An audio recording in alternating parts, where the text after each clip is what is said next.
নমস্কার বন্ধুরা, ওড়িশা দারিংবাড়ি ভ্রমণের প্রথম পর্বের পর এটি হলো দ্বিতীয় পর্ব। এখানে আমরা পৌঁছে গেছি আমাদের দারিংবাড়ির হোটেলে। এটির নাম ছিল ডিয়ার্স ইকো হোম রিসর্ট।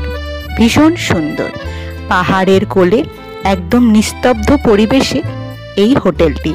রাত্রিবেলা আপনি একটিও আওয়াজ পাবেন না, এত নিস্তব্ধ, খালি পাহাড়ের শব্দ আর ঝর্ণার কলতান। যাই হোক, এই হচ্ছে আমাদের ছোট্ট কোজি রুম। আমরা তিনজনের জন্য এই ঘরটি নেওয়ায় এখানে একটি ছোট বেডও ছিল আমার ছেলের জন্য, যদিও সেটা সেই একেবারেও ইউজ করেনি। আর পাশে একটা ডাবল বেডে ছিল বাবারা। এই দেখুন হোটেলের চারপাশে সৌন্দর্য, একদিকে পাহাড়, একদিকে গভীর খাদ, সেটাই আপনাদের দেখানোর চেষ্টা করছিলাম। আর সামনে ছিল অফুরন্ত জায়গা, যেখানে আমার ছেলে খেলে বেড়াচ্ছিল। আর এই যে মিস্টার ইশিন দাস, তুমি এখন কোথায় আছো?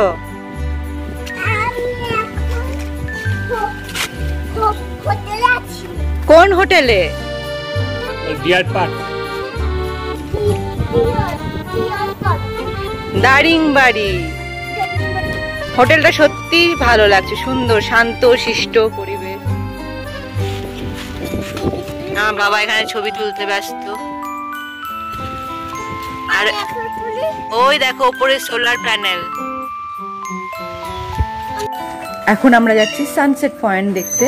মোটামুটি আমরা রেডি হয়ে গেছি, আমি একটু পরে আপনাদের ফুল লুকটা দেখাবো। চলুন। ওই দিন বিকেলে আমরা শুধু এই সানসেট পয়েন্টটি ঘুরেছিলাম, কিন্তু এই একটি সানসেট পয়েন্টের এত সৌন্দর্য যে আর কোথাও না যাওয়ার কোনো রকম দুঃখই আমরা অনুভব করিনি। সূর্য এখানে ডুবছিল এবং তার সাথে চলছিল আকাশে রঙের খেলা। কত রকম কালার প্যালেট যে আমরা দেখছিলাম। আর আমি খালি আমার ছেলেকে বলছিলাম, সাম্য এই ছবিটা তুমি আঁকতে পারবে তো? এটা কিন্তু তোমাকে ছবিতে আঁকতে হবে। ওই দেখুন সূর্য ডুবে গেছে, আর সূর্য ডুবে যাওয়ার সাথে সাথে চারিপাশটা একদম সোনালি রঙে আলোয় ভরে গেছে। ভীষণ সুন্দর লাগছিল, মনে হচ্ছিল কোনো মায়াবী জগতে যেন এসে পড়েছি। আর একটার পর একটা পর্বতের সারি যেন সেই সৌন্দর্যকে আরো 10 গুণ বাড়িয়ে দিচ্ছিল। মনে হচ্ছিল এখানে থেকে যাই। আমার ছেলে মানে সাম্য, সে তো বলেও ফেলেছিল, মা আর বাড়ি ফিরবো না, এখানেই থাকবো আমরা। এখন আমরা সব ঘুরে টুরে মানে মেনলি এখন সানসেট পয়েন্ট কিছু কেনাকাটা করে এলাম, চা টা খেলাম। এখন আমরা সব ফ্রেশ হয়ে বসে গেছি, আমি আর সাম্য। সাম্য তো আজকে পড়ে গেছে। সাম্য নজু দেখাও। সাম্য পড়ে গেছে, আমরা বলছি টাকার দলের সাথে যুদ্ধ করে সাম্য পড়ে গেছে। তো আমরা এখন এমনি টাইম পাস করছি। এখানে তো সেরকম কিছু করার নেই। আমাদের যে হোটেলটা আমরা আছি, যে রিসর্টটায় আমরা আছি, সেটা একটু আউটকার্সে। তো আমি একটা কথা বলবো। আচ্ছা বলবে। তো এখানে আমরা এখন কিছু করার নেই, চা খেয়ে আমরা বসে আছি, গল্প গুজব করছি। আবার রাতে খেয়ে নেব। আবার আমরা কালকে সকালে 9টার সময় বেরোবো। তো আবার কালকে দেখা হবে। আজকের মতো আমার তরফ থেকে গুড নাইট। আর সাম্য কিছু বলতে চাই, বলো। আমার এই হোটেলটা খুব ভালো লাগছে। আচ্ছা, আর কিছু না? আর দারিংবাড়ি সম্বন্ধে কিছু বলবে? না। Bye bye. Okay, bye bye. Good night. Flying কিসি। Good morning everyone. আজকে হয়ে গেছে নেক্সট ডে, মানে আজকে মানডে। আমরা সকালবেলা মোটামুটি রেডি হয়ে গেছি। ফুল রেডি হয়নি, মোটামুটি আমি রেডি হয়ে গেছি। ইয়ারিং টপ পরেছি। এই যে ও ওটা দেখাতে চায়। গুড মর্নিং বলো। Good morning. তো এখন আমরা এসেছি ব্রেকফাস্ট করতে। ব্রেকফাস্ট করে তারপর আমরা বেরোবো।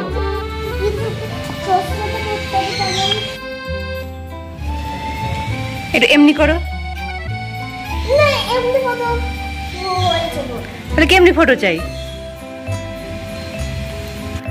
ব্রেকফাস্ট করে গাড়ি আসার আগে কিছুক্ষণ চলেছিল মা ছেলের ফটো সেশন। সে এক দেখার মতো বিষয়। মা বলছে এই পোজ দাও, ছেলে বলছে না ওই পোজ তো হয়ে গেছে, অন্য পোজ। এইভাবে কিছুক্ষণ আমরা সময় কাটালাম। আর এদিকে আমাদের গাড়ি কিন্তু প্রায় চলেই এসছে। Entrance Dears Eco Home Resort. আর এইটা হচ্ছে হোটেলের বাইরেটা, পাহাড়, সামনে পুরো সোজা সমান জায়গা, এইদিকে পাহাড়। এটা হচ্ছে আমাদের রুমের ব্যাক সাইডেও এই পাহাড়টাই আমরা দেখতে পাচ্ছিলাম। আর এই হচ্ছে আমাদের গাড়ি। এরপর ফাইনালি আমরা বেরিয়ে পড়েছিলাম। এই দিন আমরা দারিংবাড়ির লোকাল সাইট সিইংগুলো করে নিয়েছিলাম। প্রথমে চলে এসেছিলাম এখানকার কফি গার্ডেনে। খুব সুন্দর সাজানো গোছানো এই কফি গার্ডেন। কিছু কাজ চলছে কিন্তু বেশ মেনটেন করেছে, পরিষ্কার পরিচ্ছন্ন।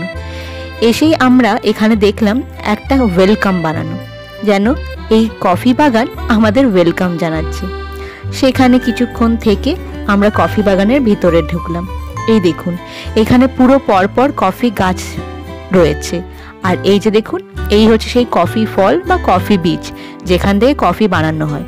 প্রসঙ্গত বলি, এখান থেকে আমরা ওখানকার ওই র কফি কিছুটা কিনেও এনেছিলাম, একটু অন্যরকম খেতে, বাট খুব ভালো।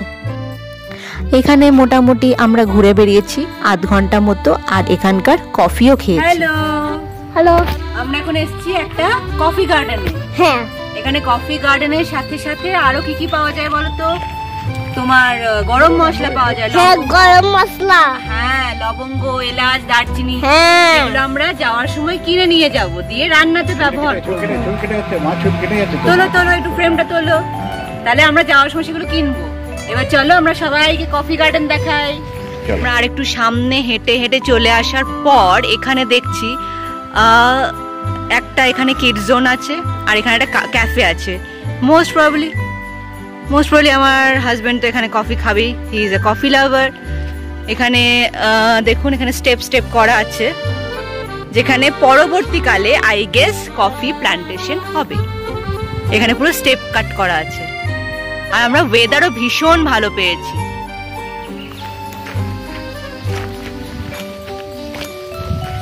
কি বলছিলে বলো? না, ওই স্টেপ কাট করা আছে, ওখানে কফি লাগবে আর জলটা নিচে ড্রেন হয়ে যাবে। আর এখানে হচ্ছে জল আছে, এখানে পুরো স্টেপ কাট করা আছে। আর ওয়েদারটা আমরা ভীষণ ভালো পেয়েছি। এই যে এখানে কিডস জোন, আর এখানে হচ্ছে দারিংবাড়ি ক্যাফে। তো আমরা কফি খাবো হয়তো, আর আমার ছেলে একটু কিডস জোনে লাফালাফি করবে, ঝাপাঝাপি করবে। শ্যাম্য, তোমার কেমন লাগছে? ওদিকে যেও না। কেমন লাগছে তোমার? ভালো। Do you like this? ওকে।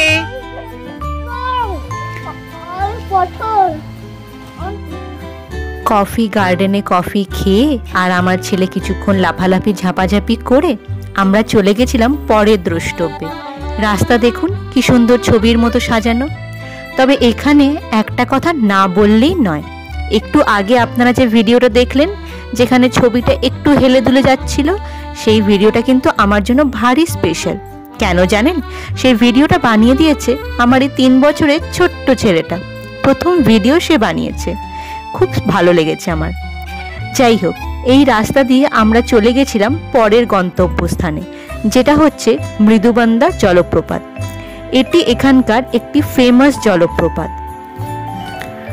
কোনো রকম কোনো টিকিটের ঝঞ্ঝাট নেই। আপনাকে একটা জায়গায় গিয়ে নামিয়ে দেবে গাড়ি, সেখান থেকে আপনাকে মোটামুটি 1 কিলোমিটার মতো ট্রেক করতে হবে। কোথাও সিঁড়ি, কোথাও খাড়াই রাস্তা, কোথাও বা পাহাড় পেরোনো। এইসব পেরিয়ে আপনাকে পৌঁছতে হবে মেন যে জলপ্রপাত সেখানে। কষ্ট খুব একটা হয়নি। আমরা মোটামুটি আস্তে ধীরে নেমে এই জলপ্রপাতের কাছে পৌঁছেছিলাম। আর জলপ্রপাতের জল যে কি মিষ্টি আর কি ঠান্ডা, সে তো আপনারা সবাই জানেন। যে কোনো পাহাড়ি ঝর্ণা যেমন হয়, এটিও তেমন। কিন্তু প্রত্যেকবারই এই প্রত্যেকটা ঝর্ণাকে নতুন লাগে, আর যেন আগের থেকে আরো সুন্দর লাগে। এখানে আরো অনেক জলপ্রপাত রয়েছে, কিন্তু সবগুলো তো যাওয়া সম্ভব নয়। এটা শুনেছিলাম সব থেকে নাকি সুন্দর, তাই এখানে এসেছিলাম। এখানে এসেও কিছু ফটো আর ভিডিও হলো। আর তার সাথে আমার ছেলের বায়না সামলানো। সে নাকি ওই আঙ্কেলদের মতো একদম সামনে গিয়ে জলপ্রপাতের জলে চান করবে। তাই কি আর করানো যায় বলুন? তাই তার বায়না সামলে তার পাটা একটু ডুবিয়ে তাকে মানিয়ে টানিয়ে আমরা ফিরে চললাম আবার আমাদের গাড়ির দিকে। এখানে আপনারা লক্ষ্য করলেন কিনা জানি না, ওখানে চলছিল একটি প্রি ওয়েডিং ফটোশ্যুট। তখন আমাদের মনে হয়েছিল, আচ্ছা এই এত সুন্দর লোকেশনে এসেছি প্রি ওয়েডিং ফটোশ্যুট করতে, বাহ, বেশ ভালো তো। কিন্তু তারপরে যখন ঘটনাগুলো জানলাম তখন মনে হলো বাবা, এখানে এত ভিডিও শ্যুট হয়। মানে এরপর থেকে আমরা মোটামুটি যে গন্তব্যস্থানে গেছি প্রতিটা দ্রষ্টব্য স্থানে আমরা কয়েকটি কাপলকে দেখতে পেয়েছিলাম যারা pre wedding video shoot and photoshoot করছে। মানে ওড়িশাতে এই ব্যাপারটা খুবই কমন। ভালো লাগলো দেখে। যাই হোক, এরপর আমরা আবার ট্রেক করে করে আমাদের গাড়িতে উঠে পড়লাম আর চলে গেলাম পরের গন্তব্যস্থানে। পরের গন্তব্যস্থানটি ছিল একটি ভিউ পয়েন্ট, পাহাড়ের কোলে একটা খাঁজ বলতে পারেন। এর নাম ছিল পাঙ্গালি ভিউ পয়েন্ট। কেন যে এটা ভিউ পয়েন্ট সেটা নামলেই বোঝা যায়, আর আপনারা নিশ্চয়ই ভিডিও থেকে সেটা বুঝতেই পারছেন। এত সুন্দর দৃশ্য, পাহাড়ের পর পাহাড়ের সারি, সামনে ঘন জঙ্গল, আর উপর থেকে সেই ছোটবেলায় আমরা ছবি আঁকতাম ছোট ছোট বাড়ি, সেরকম বাড়িগুলো দেখা যাচ্ছে। আর ওই যে দেখুন একটা ট্রি হাউস, সেখানে কিন্তু থাকার আমাদের বেশ ইচ্ছে ছিল, কিন্তু এবারের বারে আর সেটা হলো না। দেখা যাক পরের বার হয় কিনা। যাই হোক, আমরা এই ভিউ পয়েন্ট ভালো করে এনজয় করলাম। আবার সেই একই কথা, তুলে নিলাম কিছু ফটো আর ভিডিও। তারপরে আমরা চলে গেছিলাম আমাদের পরের গন্তব্যস্থানে। এর পরের গন্তব্য ছিল একটি পাইন ফরেস্ট। চলুন সেটা দেখে নিই একসাথে। এই যে মিস্টার ঈশিন দাস, যে কোনো ফটো তুলছে না, ও জঙ্গল ঝাঁট দেওয়ার কাজ করছে। তোমার ঝাঁটাটা দেখাও। তুমি কি এই দারিংবাড়িতে ঝাঁট দেওয়ার কাজ নেবে? আচ্ছা, তোমার বাবা কোথায় গেল?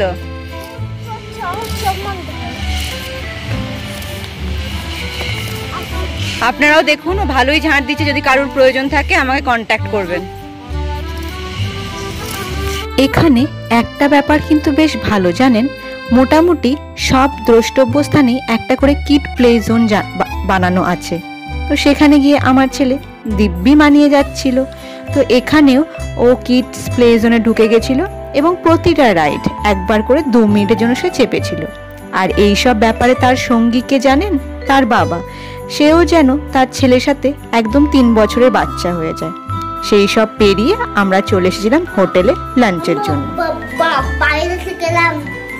হ্যাঁ, তো যাই হোক, আমরা সকালবেলা মোটামুটি 3-4টে পয়েন্ট ঘুরে এখন আমরা ফাইনালি হোটেলে ফিরলাম। আমি তো সকালে চান করে গেছি, একে চান করাবো, খাবো, লাঞ্চ করবো, দিয়ে আবার আমরা 1-2 ঘন্টা রেস্ট নিয়ে আবার বেরোবো। বিকেলে কিছু কিছু পয়েন্টস আছে সেগুলো দেখবো। দেখো আমাদের চাবি। দেখে নিচ্ছি সবাই। তো মোটামুটি ভালো, বেশ ভালো লেগেছে। আবার বিকেলে হ্যাঁ, দারিংবাড়িতে আজকে আমাদের লাস্ট নাইট। কালকে সকালে আমরা দারিংবাড়িতে বেরিয়ে আবার কিছু জিনিস দেখতে দেখতে চলে যাব গোপাল। তো চলুন এখন আমরা চান খাওয়া করে।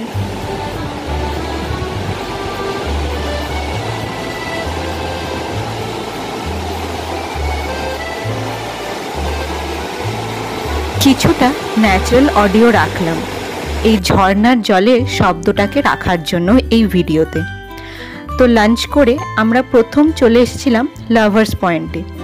এই সময় আমার ছেলে গাড়িতে ঘুমিয়ে পড়েছিল, তো তাকে না উঠিয়ে আমার বাবা ছিল, তাকে নিয়ে গাড়িতেই বসে আমরা বাকিরা চলে এসেছিলাম এই লাভার্স পয়েন্টটি দেখতে। সত্যিই এটি লাভার্স পয়েন্ট। এখানে বসে সময় কাটাতে দারুণ লাগবে। আর ঝর্ণার এখানে ব্যাপ্তি অন্যই রকম। আমরা কিছু ফটো তুলে নিলাম। আর দেখুন, আরও অনেকে এখানে এসছে ঘুরতে, সময় কাটাতে, আর সঙ্গে ছিল মৃদুমন্দ হাওয়া। এরপর আমরা চলে এসেছিলাম এমু পার্কে। এটা কিন্তু আমার ছেলের সব থেকে বেশি ভালো লেগেছে। 3-4টে এমু পাখি ছিল যারা ঘুরে বেড়াচ্ছিল, আর আমরা তাদের হাই হ্যালো বলে চলে এসেছিলাম। এরপর চলে এসেছিলাম আমরা 2টি পার্কে। একটা ছিল হিল ভিউ পার্ক আর একটা ছিল নেচার পার্ক। এই পার্ক দুটি ছিল একে অপরের সামনে, তো একটা দেখে আর একটাতে হেঁটে হেঁটেই আপনি চলে যেতে পারবেন। এই যে দেখুন, এটা হচ্ছে নেচার পার্ক। মোটামুটি ম্যানমেড, বাট কিছু প্রকৃতির ছোঁয়াও আছে। যেমন দেখুন ওই যে হাতি, এটা কিন্তু বানানো। সত্যি হাতি এলে আমরা নিশ্চয়ই এখানে ঘুরে বেড়াতে পারতাম না, তাই না? যাই হোক, এইসব ঘুরে সামনে ছিল একটা বাটারফ্লাই পার্ক। এইসব দেখে এখানে সময় কাটিয়ে আমরা চা খেয়ে নিয়েছিলাম এই নেচার পার্কের ভিতরেই। তারপর আর কি, সেই দিনের মতো দারিংবাড়িকে টাটা বাই বাই বলে আমরা ফিরে গেছিলাম হোটেলে। পরের দিন ছিল আমাদের গোপালপুর যাওয়ার। তো আজকেই ছিল শেষ রাত দারিংবাড়িতে। যতটা পারছিলাম আমরা আনন্দ গ্রহণ করে নিচ্ছিলাম। ওই দেখুন, বাবা ছেলে উঠে গেছে দোলনায়, আর আমার বাবা তাদের দোলাচ্ছে। কি সুন্দর দৃশ্য না? তো এখন আমরা হোটেলে ফিরে গেছি সব ঘুরে ঠুরে। তো সাম্য বলে একটু ভিডিও করে ওর ট্রেন দেখাতে, তাই তো? বেশ, এবার তুমি একটু বুঝিয়ে দাও সবাইকে কি বানিয়েছো।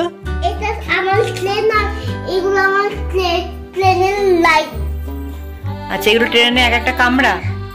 হ্যাঁ, মানে আমরা যে ট্রেনে করে বসে, ওখানে বসে বলো। এসে ছিলাম, ওরা তো রাস্তা দিয়ে চলছিল না, ওর রেল লাইন দিয়ে চলছিল, ওইটা ওর রেল লাইন।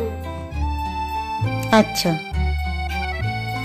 এই দেখো, এইটা সিট, এইটা সিট, এইটা সিট, এইটা সিট, এইটা সিট, এইটা সিট, আবার এইটা সিট, এইটা সিট, এইটা সিট, এইটা সিট, এইটা সিট, এইটা সিট। আচ্ছা, আবার এইগুলো প্লেনের হুইল। আচ্ছা, এইটা একটা সিট, এইটা একটা সিট, এইটা একটা সিট। বেশ, প্লেনের হুইলগুলো। আর কিছু বলবে কি? না, বেশ, টাটা করে দাও তাহলে। Bye bye.